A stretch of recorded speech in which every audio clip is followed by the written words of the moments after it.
설교 제목부터 우리 한번 읽어볼까요? 시작. 다스리는 자들에 대한 자세. 다스리는 자라면 우리나라는 대통령제를 시행하고 있고 어느 나라는 내각 책임제, 수상제도가 있고 아직도 어느 나라는 왕의 이 제도 통치 아래 있는 나라가 있습니다.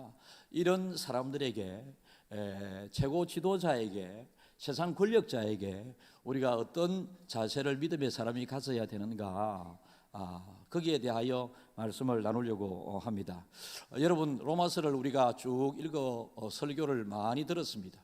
로마서는 정말로 교리와 어떻게 하면 구원을 받을 수 있을 것인가, 거기에 대하여 소상히 설명하면서 증거되는 하나님의 말씀을 잘 듣고 너희들이 이 말씀을 하나님에 대하여 믿게 되면 이 믿음으로 말미암아 복을 받는다, 구원을 받는다. 그래서 로마서의 가장 중심 핵심 구절은 성경 전체의 핵심 구절이라고 할 수 있는 오직 의인은 믿음으로 말미암아 살리라. 그래서 믿음이 최고다, 믿음으로 구원받고 믿음으로 복받고 믿음대로 된다라고 하는 이 믿음에 대하여 하나님께서 말씀을 해주시고 난 다음에 믿음을 통해서 구원받은 자가 12장부터는 세상에 나가서 어떻게 살아야 될 것인가. 그래서 한 2개월여 전에 저는 로마서 12장을 가지고 설교를 하게 될 때에 더불어 함께 사는 삶이라고 하는 제목으로 말씀을 전했습니다. 그래서 믿음의 사람들이 가는 곳에 화평이 이루어지고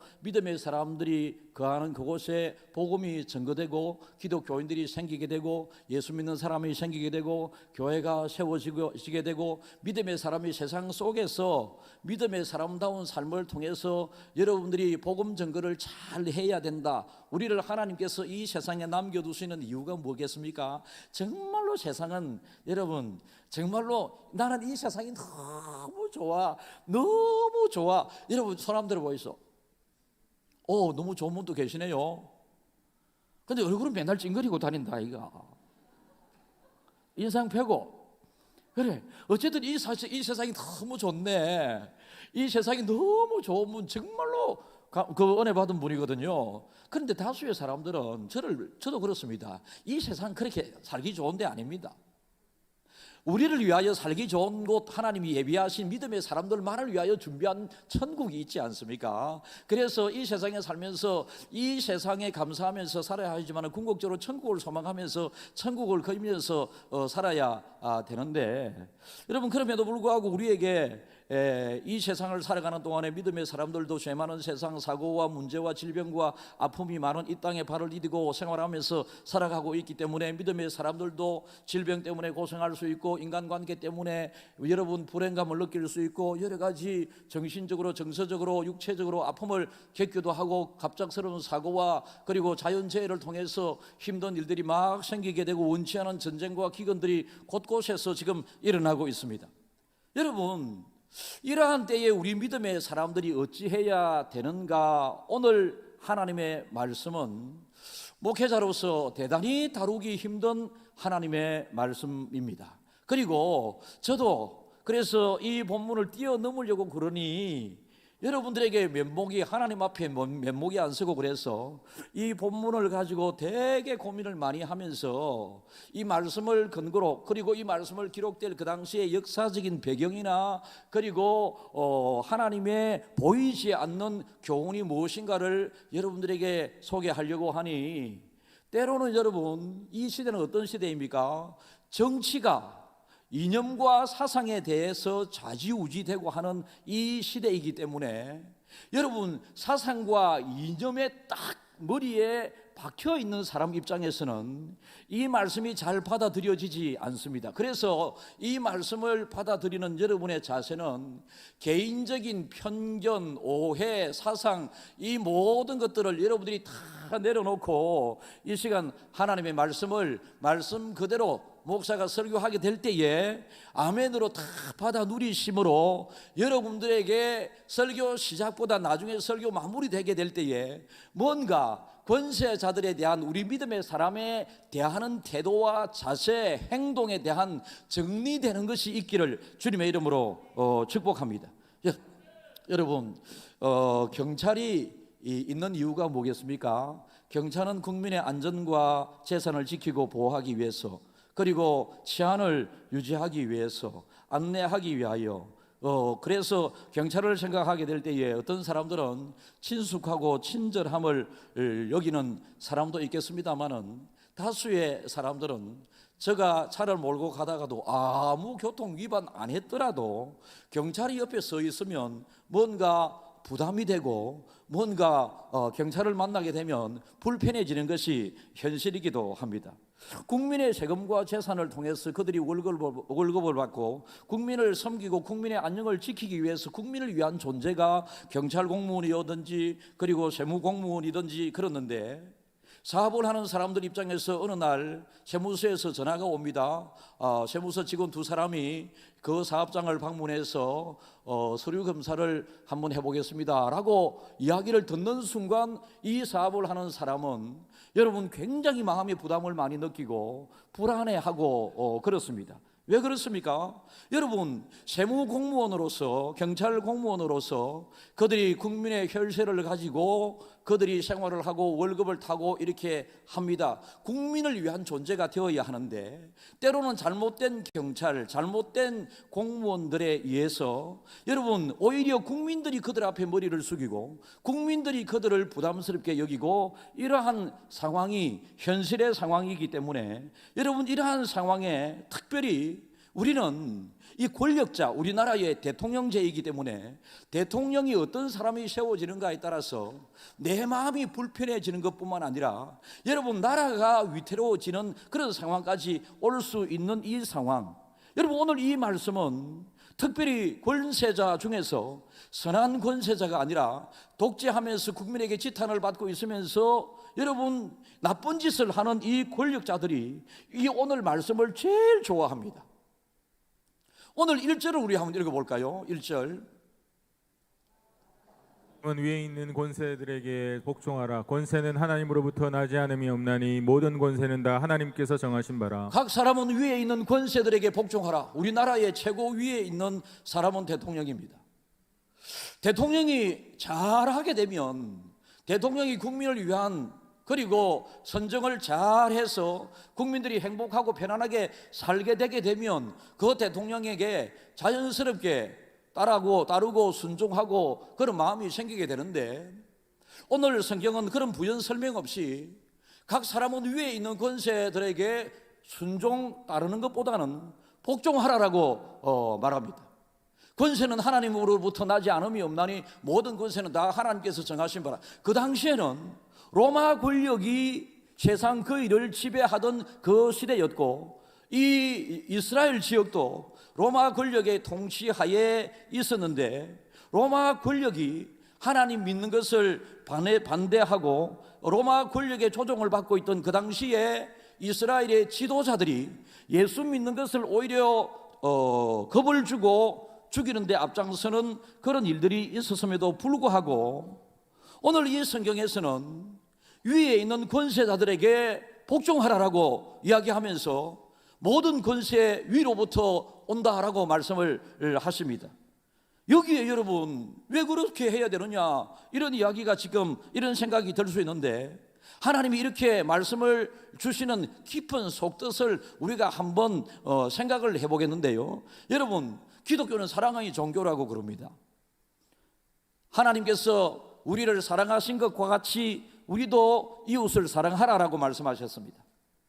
여러분, 이웃을 사랑하기 전에 자기 스스로를 많이 사랑해야 되는 종교가 우리 기독교고요, 하나님이 피로 값주고 사신 우리 자신이지 않습니까? 자신을 사랑합니다. 시작. 자신을 사랑할 줄 아는 사람이 옆 사람도 사랑합니다. 아내요, 남편이요. 괜히 텔레비에 나오는 잘생긴 친구를 바라보면서 남편에 대한 원망이 생기고 아쉬움이 생기고, 텔레비에 나오는 예쁘고 쭉쭉빡빡이라고 그럽니까? 쭉쭉빵빵이라고 그럽니까? 그런 여성들을 바라보면서 괜히 자기 아내가 안 좋게 보이게 되는 이런 것들은 잘못된 것이다. 가까이에 있는 사람을 사랑할 줄 알아야 멀리 사랑할 수 있다. 선교사님들도 여러분, 국내에서 전도를 열심히 하는 사람들이 외국에 전도하기 위하여 선교사 가는 것이지, 국내에서는 전도에 대하여 생각도 신경도 안 쓰던 사람이 어느 날 선교 가겠다고 그렇게 이야기를 한다면 그거는 자기 자신의 생각이고 계획이지 하나님이 기뻐하시는 것이 아니듯이, 여러분, 나를 사랑하고 내 가까이 있는 사람을 사랑하는 사람이 멀리 있는 사람까지 사랑하고, 그리고 하나님은 그 사랑을 어디에까지 사랑하라 했습니까? 원수까지 사랑하라라고 말씀하셨습니다. 여러분, 그래서 사랑은 내 마음에 드는 사람만 사랑하는 현재의 여러분의 그 마음에서 성경적으로 돌아가서 모든 사람을 다 사랑하라, 원수까지 사랑하라, 나에게 해를 끼치는 사람이든지 간에 나를 힘들게 하는 사람이든지 간에 그 모든 사람들도 사랑의 대상이지 미움의 대상이 아니다. 그래서 여러분, 이 사랑 그리고 감사에 대해서도 하나님께서 좋은 일에 고맙습니다, 감사합니다, 이거는 5살짜리 꼬마다 할 수 있어요. 여러분, 자기를 기쁘게 하는 일, 자기를 기분 좋게 하는 일에 대해서 감사합니다, 고맙습니다, 이 일은 예수 안 믿는 사람도 다 합니다. 그런데 이 세상에서는 좋은 일, 기쁜 일, 내가 기대하는 일, 그것과 아울러서 그와 반대되는 힘들고 어려운 일들도 막 내 주변에서 일어나지 않습니까? 그런 일 속에서도 하나님께서는 모든 일에 범사에 감사하라라고 말씀하셨습니다. 그러니까 모든 내가 싫어하든 좋아하던 사람을 사랑하고 내가 겪고 있는 좋은 일이든 힘든 일이든 감사하는 것이 그리스도인의 삶이다라고 여러분들이 생각한다면 이 본문이 이해되기 시작합니다. 여러분, 그래서 권세자들 중에서 백성을 위하여 선정을 베푸는 좋은 권세자들이 있든지, 아니면 여러분, 독재하는 자기 자신을 위하여 자기 무리, 자기 패거리 집단처럼 자기들을 위한 정치를 하는 권세를 펴는 사람들이 있게 된다. 그럼에도 불구하고 어떤 정치를 펴든지 간에 모든 그 권세자들, 원수까지도 우리의 사랑의 대상이요 기도의 대상이다라고 하는 것입니다. 좀 부담이 옵니까? 이해가 됩니까? 예, 이해가 와야 합니다. 사도 바울이 다스리는 이 권세에 대하여 하나님의 뜻을 우리에게 소개하는 이 오늘 말씀은 어쩌면 구원과는 관계가 없습니다. 기독교의 본질과는 관계가 없다라고 생각할 수 있겠는데, 그러나 믿는 사람이 세상에 살아가면서 자기가 권력자가 되었을 때에, 아니면 어떤 사람이 권력자가 되어 앉아 있는 그 사람과의 관계를 어떻게 함으로 이 나라의 질서와 평안이 유지가 될 것이며, 이것보다 또 중요한 것이 있다라는 것입니다. 세상에 독재자들 또 이런 사람들이 향하여 과거에 우리나라는 어느 정도 독재가 필요한 때가 있었습니다. 독재를 절대로 미화시키고자 하는 마음은 없었지만은 박정희 대통령 시절에 그래도 먹는 것은 해결되어야 한다, 국민들을 더 부지런하게 만들어야 된다, 새마을 운동을 일으키고 초등학교 다니는 저도 동네 어린 아이들과 더불어서 새벽마다 새벽종이 울렸네, 새아침이 밝았네, 모두가 모여서 동네 이장집에서 틀어주는 그 음악을 들으면서 막 길 옆에 코스모스도 심고 맨들리 채송화 이런 것도 막 심고 그랬습니다. 오늘날 우리가 생각하면 이게 국민들이 자발적으로 해야 될 일이지 정부가 강제성을 띠리면서 해야 될 일은 분명히 아님에도 불구하고, 그때 그러한 모습을 통하여 대한민국 국민들이 먹을 것만 가난한 많은 자녀들에게 물려주지 않아야 된다라고 하는 이런 마음이 하나 되도록 하기 위해서 정치가가, 여러분, 독재 유신 체제라고 하는 이 독재를 통해서, 그럼에도 결과적으로 우리나라는 지금 이렇게 잘 살게 된 밑바탕이 그때 그 시절에 여러분 사람들이 조금 억압을 당하면서도 여러분 우리나라가 오늘날 이렇게 잘 살아지게 되었습니다. 오늘날 세계 통치자 중에 정말을 국민을 위한 통치자들이 있습니다. 깨끗하게 물러날 때 물러날 줄 알고, 그리고 정치를 할 때 자기 집단만을 위하여, 자기 진영만을 위하여 정치를 하는 것이 아니라 흔히 말해서 내로남불이라고 하는 이런 이야기가 나오지 않는 정말로 존경스러운, 여러분 독일의 나라를 이끌었던 여성 메르켈 이 수상과 같은 사람, 정말로 존경스러운 사람 아닙니까? 세상 사람들이 다 이 사람을 훌륭한 정치인이었다고 이야기를 합니다. 자기 자신을 위하여 일하지 않았고 국민을 위하여 일을 했습니다. 여러분, 이러한 사람들 우리는 기도하고 협력 잘 해야 되는 것과 아울러서 아까 제가 말씀드린 자신을 위한 권력을 사용하는 사람, 흔히 말해서 독재자, 반대로 다른 사람을 억압하고 죽이고 하는 이런 사람들에게 우리는 협조해야 할 것인가, 협조하지 말아야 할 것인가. 그런데 성경에서는 이런 사람에 대한 구별 없이 무조건 권세자들에게 복종하라, 권세는 위로부터 주어진 것이다 라고 말씀을 하십니다. 국민은 안중에도 없는 그 사람에게, 사리사욕에 물들어 있는 폭력적인 사람에게, 이런 사람을 향하여 비판하고 저항하고, 그래서 민주화라고 하는 이름으로 막 열심히 데모하는 데 앞장섰던 그런 수고를 한 사람은 그렇다면 어떻게 하느냐? 그 사람들은 또 그 사람 나름대로의 국민들로부터, 하나님으로부터 평가를 받을 것입니다. 참 그리스도인들은 그리스도의 제자로서 바르게 당연히 비판해야 되지 않는가라고 하는 사람도 있을 수 있고, 믿음의 사람들은 비판하지 말라, 비판하는 것으로 너 또한 비판을 받을 것이다, 하나님께서 말씀하셨으니 비판을 하지 말아야 된다라고 하는 사람도 있습니다. 어쨌든 오늘 이 본문은 북한 체제와 같은 체제를 우리가 한번 예를 들어 본다면, 북한 김정은 이 독재 체제는 할아버지, 아버지, 이 손자에 이르기까지 자기가 대통령이나 왕 이상의 신적인 존재입니다.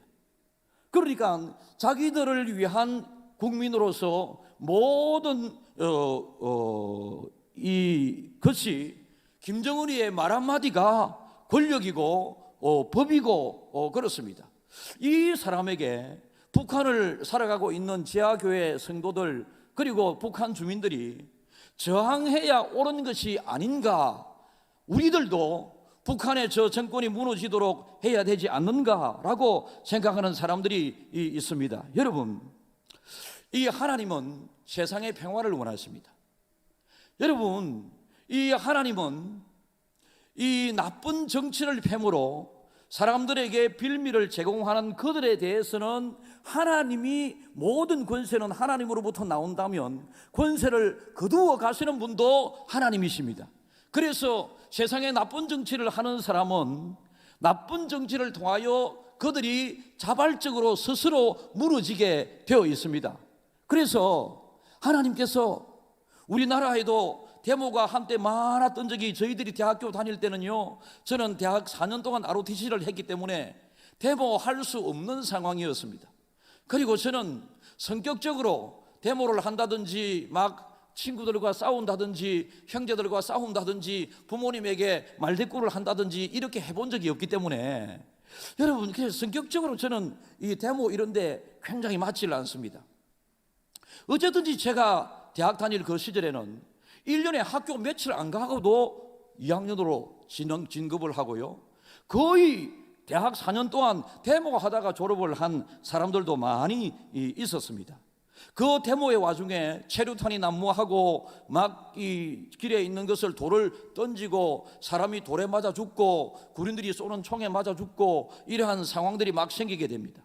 여러분, 이 상황들이 불가피한 상황이었는가, 하나님이 원하시는 그 상황이었는가 생각을 해보면, 여러분, 데모를 통하여 총이 쏘아지고 돌이 던져지고, 그래서 여러분, 똑같은 대한민국의 아들들로서 한편에는 친구들끼리, 한편에는 돌을 던지고 한편에는 돌을 던지는 사람을 막는 이러한 상황에 대하여 하나님은 결코 바람직하게 생각지 않으신다라는 것입니다. 하나님은 이 나라의 질서를 원하시고 치안을 원하시고 이 나라의 안정을 원하시고 이 나라 백성들이 그저 걱정 없이 잘 살아가기를 원하시고 계신다라고 하는 이것을 여러분들이 꼭 기억하시면서, 이 사도 바울도 당대를 살아갔던 로마 권력의 식민지 아래에서의 이스라엘의 훌륭한 백성 중에 한 사람이었습니다. 지식적으로 뛰어났고 그의 자리와 위치가 뛰어난 사람이었고 그는 똑똑한 사람이었습니다. 논리적으로 그는 로마 권력을 인정할 수 없는 사람이었음에도 불구하고 그런 하나님의 마음, 하나님의 말씀을 대언하는 사람으로서 로마 권력에 대하여 어떻게 해야 될 것인가 라고 하는 거기에 대하여 크게 고민하지 않았고, 이것보다 더 중요한 것이 있다, 로마 권력에 대항하는 것보다 더 중요한 것이 있다라고 그런 생각을 하면서 사도 바울은 로마 권력에 대항하는 반체제 인사 내지는 대목군이 아니었고, 그는 복음 증거하는 일에 온전히 애를 쓰고 힘을 썼습니다. 만약에 또 사도 바울과 같은 똑똑한 사람이 그 당시에 로마 권력에 대항하는 이런 흔히 말하면 요즘은 민주투사, 민주열사라고 그럽니까? 이런 사람 중에 한 사람이었더라면 성경에 이름이 기록될 이유가 없습니다. 사도 바울은 인생의 우선순위가 무엇이며, 여러분, 이 권력을 통하여 복음이 통제되는 것이 아니라 복음을 통하여 권력이 다스려지는 것을 사도 바울은 알았기 때문에 권력에 대하여 그가 어떻게 간섭을 하고 비판을 하고 데모를 하고 이것보다는 그는 복음 증거하는 일이 우선이다. 지난주에 제가 여러분들에게 분명히 말씀을 드렸습니다. 여러분, 우리 이 땅을 살아가는 모든 사람들이 다 예수를 믿는다면 이 땅에 문제도 없을 것이고, 이 땅을 살아가는 모든 사람들이 다 예수 믿고 구원받은 사람들이 이 세상을 살아가면 너무나도 문제 많은 이 세상도 살기 좋은 세상이라고 하신 분 정말로 행복 지수가 높은데요, 여러분, 모든 사람이 예수를 믿어 신앙의 양심에 따라서 생활을 함으로 범죄도 없고 사고도 일어나지 않고 질병도 없고, 여러분 집안에 이런 아픔도 없고 1등만 존경받는 이 세상이 아니라면 여러분 얼마나 좋겠습니까? 그것이 가르침을 통하여 이루어지는 것이 아니고, 그것은 연구한다고 되어지는 것이 아니고, 철학과 사상과 논리가, 정치가 이 문제를 해결할 수 있는 것이 아니고, 복음이 이 문제를 해결할 수 있음을 그는 잘 알았기 때문에 이 세상 모든 사람이 예수 믿는 그날에 지금 독재하는 저 정권도 없어지게 될 것이고, 지금 문제가 되는 모든 것들도 사라질 것이라고 하는 이 복음 우선적인 이 생각으로 사도 바울은 세상의 정권 타도에 앞장서기보다는 복음 증거 전도하는 일에 그는 우선권을 가지고, 이거 어떻게 보면 정권 타도를 외치는 그 사람들도 다른 사람들로부터 존중받는 사람도 있었겠죠. 그러나 로마 권력이 무너지게 된 결정적인 이유는 군사력에 의해서, 데모에 의해서 무너진 것이 아니라 로마 권력 심층부에 로마 왕이 거하는 그곳에 복음이 들어가게 되므로 결국은 복음 앞에서 무너지지 않을 것 같은 로마 권력은 무력하게 무너져 버리고 말고 기독교를 신하지 않을 수 없게 되고 기독교를 국교로 선포하게 됩니다. 여러분, 이러한 것을 사도 바울은 잘 알았기 때문에 그는 지금 우리나라에도 윤석열 대통령께서 정당한 절차를 통하여 대통령이 됐습니다. 그런데 안타깝게도 여론조사 이런 걸 수시로 발표할 때 뉴스 가끔 들리는 소리를 보면 70%가 반대하고 30%가 찬성한다라고 하는 이런 이야기가 있는데 안타깝습니다. 반대는 반대만이 해가지고 나누어지고 불안한 세상 되면 뭐 하겠습니까? 그래서 정치 경험이 짧은 이 대통령 윤석열 정권을 위해서 우리는 반드시 기도해야 합니다. 정당한 절차에 의해서 세워진 이 권세, 권한, 하나님께서 세워달라고, 하나님의 말씀을 따라 움직이는 사람이 세워지게 해달라고, 여러분, 우리는 선거하고 투표하기 이전에 대표기도 장로님들이 할 때마다 좋은 사람이 세워질 수 있게 해달라고 기도했고, 어떤 사람이 세워졌다면 그것이 기도의 결과 아니겠습니까? 기도의 결과로 그런 사람이 세워졌다면 우리는 반드시 협력하고 협조하고 성경에 나와 있는 대로 권세자들에게 복종하라고까지 하게 되는데, 요즘 대통령을 너무 쉽게 비판하고 비난합니다. 이것은 올바른 자세는 아닌 듯 싶습니다. 저는 윤석열 대통령에 대해서 잘 모릅니다. 어쨌든 저도 목회를 하면서 옛날보다 제가 좀 목회 노련하게 좀 하지 않습니까? 그죠? 제가 우리 부목사님들보다 설교 내용에 있어서 좀 못할 수도 있습니다. 다 같은 목사로서 우리 부목사님들이 설교를 다 잘하시잖아요. 그런데 여러분, 부목사님들이 이곳에 딱 서서 설교하는 것보다 담임 목사가 설교를 딱 하니까 덩치는 작고 키는 적지만 뭔가 꽉 찬 느낌이 든다, 이가.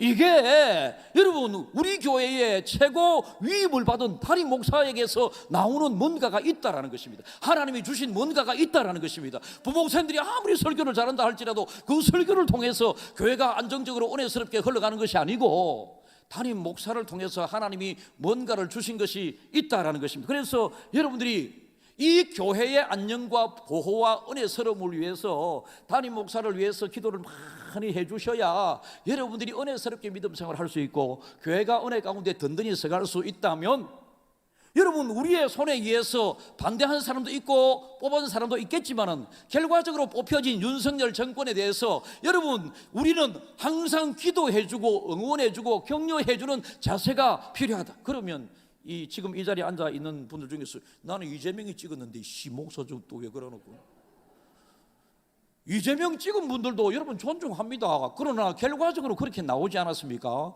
윤석열 후보를 찍었고 이재명 후보 둘 중에서 여러분 어쨌든 결과적으로 그렇게 나왔고, 성경에서는 권세자들에게 복종하라고 말씀하고 있습니다. 지금 현재 우리나라의 권세자는 윤석열 대통령입니다.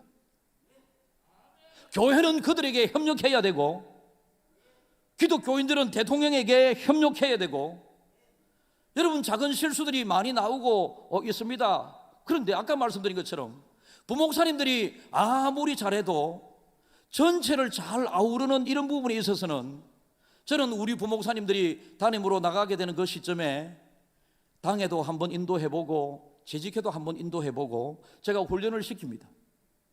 그렇게 해보고 해야 다른 교회 가서 이렇게 무리 없이 잘할 수 있고 훈련받은 모습으로 가야지만이 다른 교회에서 잘할 수 있지 않겠습니까? 담임으로 갔을 때에. 어쨌든 간에 최고 책임자를 존중하지 않은 사회는 불행한 사회입니다. 최고 책임자가 존중받지 못하는 그 나라는 불행한 나라입니다.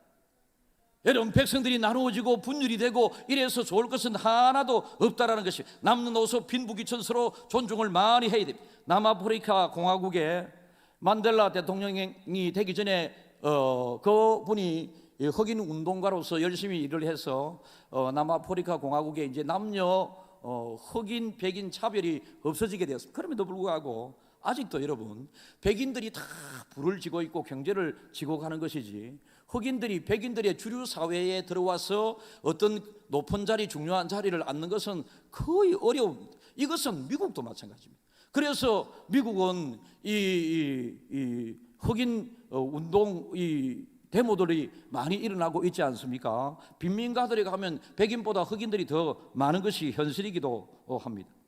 제가 신대원 다닐 때 목사님, 교수님께서 가르쳐 주시는데, 남아공화국에서 이제 신학을 하고 와서 교수님이 되셔서 가르쳐 주는데, 그도 이제 백인 집에서, 옛날에는 이 백인의 노예들이 흑인이었습니다. 그때 그 당시에는. 그래서 이 교수님이 어느 백인 부잣집에 예수를 잘 믿는다고 하는 집에 가서 숙식을 하면서 대접을 잘 받았다고 그럽니다. 한국에서 목사가 왔다고 그러니 막 그분들이 막 대접을 잘하고 이래 안 했겠습니까? 그런데 어느 날 잠자리에 들려고 딱 방에 눕는 그 순간에 뭔가 담 너머에서 이상한 소리들이 막 들리는데, 이게 짐승의 소리인가 사람의 소리인가 되게 힘들어하는 비명소리인 것 맞는 것 같은데 무슨 이상한 소리가 들립니다. 그런데 이 담이 높게 쌓여져 있으니 이제 흑인들이 이 도둑하는 이런 것을 방지하기 위해서 백인 부잣집애들은 항상 담을 높이 쌓아두고 이래 두었더래요. 그래서 대문을 열고 싹 나가서 그 소리 나는 곳에 가보았더니 흑인들이 마치 여러분들 이 동물 이 한꺼번에 놓여 있는 동물들이 서로 밤에 추위를 달래기 위해서 막 몸을 붙여 이렇게 동물들이 지내는 것처럼 흑인들이 막 지금 담 밑에서 추위에 배고픔에 떨면서 막 그들이 잠을 자려고 그러니까 배가 고프고 이러니까 신음하면서 있는 모습을 보면서, 와, 어떻게 예수님을 믿는 사람이 백인이라고 하는 이유로 저렇게 굶주리고 흑인들이 저렇게 죽어가고 있는 저 흑인들을 바로 담만 넘으면 있는데 저 사람들에게 그리스도의 사랑을 베풀지 않는가라고 그렇게 생각을 많이 했다고 합니다. 여러분, 그 당시 체제가 그런 체제였지 절대로 성경적이지 않습니다.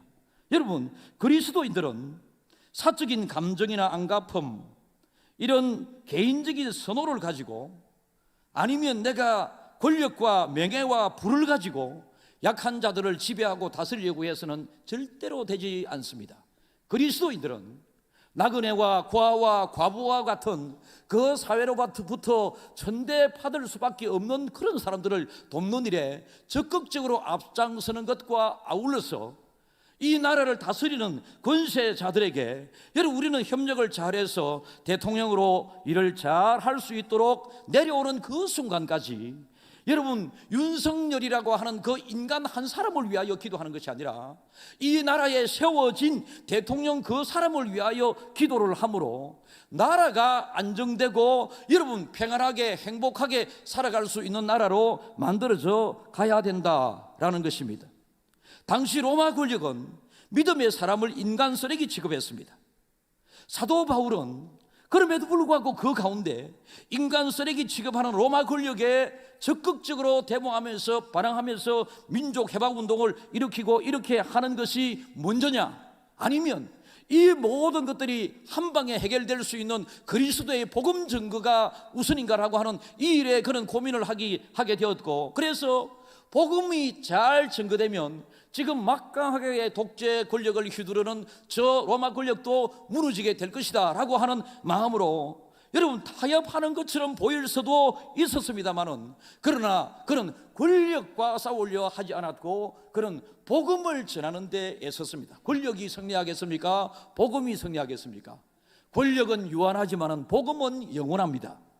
그래서 유한한 이 권력에 취하여 하는 저 권력자들도 나쁜 사람이지만 우리가 저 나쁜 사람을 타도하는 일에 앞장서기보다는 저 나쁜 사람, 하나님 우리나라가 복음화되고 이 세상이 복음화되어서 저 나쁜 사람이 나쁜 짓이 나쁜 것인 줄 알게 해 주십시오 라고 하는 것이 더 세상을 평화롭게 하는 것이다 라고 사도 바울은 생각을 했습니다. 폭력으로 한가하면 또 다른 폭력이 반복되고 결국 패배는 복음의 패배로 인식될 수밖에 없다라고 하는 것을 사도 바울은 보이지 않게 이야기를 하고 있습니다.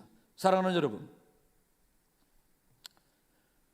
대통령이 있는 것이 좋겠습니까? 대통령이 없는 것이 좋겠습니까? 대통령이 우리가 미워하는 대통령이라고 확 죽어 있으면 좋겠습니까? 대통령 저 밉다 확 죽어 뽑아지고 대통령 없는, 대통령이 유고된 상태에서 나라는 혼란스러워집니다. 그래서 인기가 없는 대통령이라도 우리는 기도해가면서 대통령이 있어야 사사시대와 같은 그런 일이 생기지 않습니다. 지도자가 없으므로 모든 백성이 그 지도자의 자리에 자기가 앉아있는 것처럼 자기 소견에 옳은 대로 법과 질서도 없이 통치 이런 또 권한도 받지 않고 그가 무조건 자기의 생각대로 일을 하게 된다면 나라는 어수선해지고 교회도 혼란함이 생기고 복음 증거는 더 어려워지고 힘들어지고 약육강식의 정글 시대가 되어버리고 말았습니다. 여러분 정글의 법칙을 알잖아요. 정글의 법칙, 정글에는 오만 크고 작은 동물 식물들이 자라고 있는데요, 정글에서 최고로 힘이 있는 먹잇감을 쫓아다니면서 잡아먹는 사자와 호랑이가 제일 위에 있습니다. 그 다음에 여러분 또 표범이나 하이에나가 있겠죠. 밑으로 쭉 내려오면 매일 잡아먹히고 도망다니는 토끼와 쥐와 같은 이런 존재들이 있습니다. 여러분 그래서 토끼와 쥐와 같은 존재들은 이 정글에서 매일 숨어 살고 도망다니면서 살고 겁내면서 쫓겨다니는 삶을 살고, 사자와 호랑이는 배만 고프면 으르릉 낮에 12시간 잠자다가 그냥 사냥 한 판 딱 해가지고 일주일 동안 배불리 안 먹어도 되고, 여러분 동물의 세계에서는 이런 법칙이 통해야 하지만 우리 인간 세계에서는 이런 법칙이 통해서는 안 된다는 것입니다. 그래서 힘으로 다스리려고 해서도 안 되고 힘으로 무엇을 꺾으려고 무찔러서도 해서도 안 된다라고 하는 것입니다. 사도 바울도 왜 이런 고심을 하지 않았겠습니까? 권세자들이 잘못을 저지르는 거 있는 것이 눈에 보이고 불법이 눈에 보이고 불공정이 눈에 보이게 됩니다. 주저하지 않고 그들을 물러나도록 데모도 하고 싶은 생각들도 왜 안 들었겠습니까? 그런데 사도 바울은 오늘 본문 마지막 절 부분에 세금을 예로 들면서 그때 그 당시에 살아가던 사람들은 직접세와 간접세가 있었습니다. 세금 내고 싶어 하는 사람 아무도 없지요. 세금 많이 나오는데 기분 좋아하는 사람이 있습니까? 그런데 보면 부자에게 세금이 많이 나오고 수입이 많은 사람에게 세금이 많이 나오는 것이지, 우리 교회의 어느 집사님, 어느 권사님 집에는요, 한 달에 의료 보험비만 400만 원이 나갑니다. 1년에 몇 차례씩 몇 억씩 세금을 냅니다. 여러분, 그럼에도 감사하는 이유는 수익이 많으니까 그런 세금을 다른 사람보다 많이 내게 된다. 그럼에도 불구하고 가만히 어떻게 생각해 보면 이 무더운 여름에 내가 고생 시큰 하는데 다 부리봤자 세금 다 내고 이런 생각도 안 들겠습니까? 이런 갈등에 있는 사람들에게 사도 바울은 로마 권력에서 세금을 징수하게 되면 세금을 권력자의 명예에 의해서 세금을 반드시 내는 것이 믿음의 사람의 도리다. 세금 내기 싫어하는 사람들도 많이 있지만은 이 전체 공동체를 위해서 세금을 내는 것이 도리다라고 하는 것으로 딱 사도 바울은 마무리를 짓게 됩니다. 여러분, 사도 바울은 하나님이 어떤 분이신가? 하나님은 열방을 세우시고 열방을 다스리시는 분이 우리 하나님이신 줄 믿으시기 바랍니다. 권력자들은 권력에 취하여 독재하고 하는 사람도 있습니다만은 여러분, 언젠가는 그들이 무너지게 됩니다. 여러분, 윤석열 정권 앞에 차별금지법, 학생인권조례, 여러분 이런 동성애 이런 법이 있었던 이런 법을 통과시키기 위하여 지금도 애쓰고 있지 않습니까? 전 정권은 이 법을 통과시키기 위하여 정말로 애를 많이 썼는데요, 우리는 이런 일에 대해서는 적극적으로 나서서 우리가 할 수 있는 최고의 방법을 통해서 우리는 이 법이 통과돼. 왜요? 그리스도인들도 법이 통과되면 이 세상을 살아가면서 그 법을 존중 안 하면 안 되고 지켜야 할지 모르니, 그렇게 되기 전에, 제정되기 전에 법이 제정되지 않도록 악법 폐지에 대하여 우리는 적극적으로 기도하면서 얼마나 애를 쓰고 노력을 많이 했습니까? 여러분, 그래서 열방을 다스리는 그 권세를 주신 분이 하나님이신데, 그 권세자들이 펼쳐나가는 그 정책에 대해서는 하나님이 주신 것이 아니라 그 권력자에 의해서 주어지는 것이기 때문에, 권력을 주신 분은 완전하신 하나님이시지만 권력자는 완전할 수가 없습니다. 그래서 어떤 권력자이든지 간에 우리 기독교인들은 하나님의 말씀에 위배된다든지 하나님의 법칙에 위배된다든지 우리의 신앙을 위축되게 된다든지, 사도 바울이 그 당시 그렇게 중요하게 생각할 수 있는 민족의 해방을 위하여 부르짖는 것보다 민족의 해방은 복음이 증거되면 자연스럽게 해방될 수 있다고 하는 이런 마음으로, 여러분, 복음 증거하는 일에 정부가 정책이 복음 증거하는 데 훼손되는 일을 한다든지, 학생들이 있는 학교에 가서 우리가 복음을 전하는 일에 정부가 방해를 한다든지, 공원에서 공공장소에서 전도지를 나누게 될 때에 나누는 것도 민주주의의 자유고 받는 것도 민주사회에서 자유임에도 불구하고 개인적으로 그걸 귀찮아 여기는 하는 사람들의 인권을 존중해야 한다고 하는 그런 의미에서 전도지 나누는 것도 반대하는 그런 정책에 대해서는 우리는 적극적으로 여기에 그리스도인들의 모습으로서 이것을 여러분 막아야 되고 복음을 증거하는 일에 앞장서야 된다라는 것입니다. 여러분, 권력은 인정하되 통치체제에 대해서는 인정하되 거기에서 나오는 정책 부분에 대해서는 우리는 적극적으로 그리스도인들의 자세로서 그들을 향하여 잘못됐다고 이야기할 줄 알아야 합니다. 잘못된 것을 보면서도 잘못됐다고 이야기하지 못하는 사람들이 많이 있고 거기에 동조하는 사람들이 많이 있는 이 안타까운 현실을 하나님은 어떻게 보겠습니까? 지금 어쨌든 간에 하나님께서는 예수 믿는 사람이나 예수 안 믿는 사람이나 이 땅을 살아가는 모든 사람들이 평안하기를 원하십니다.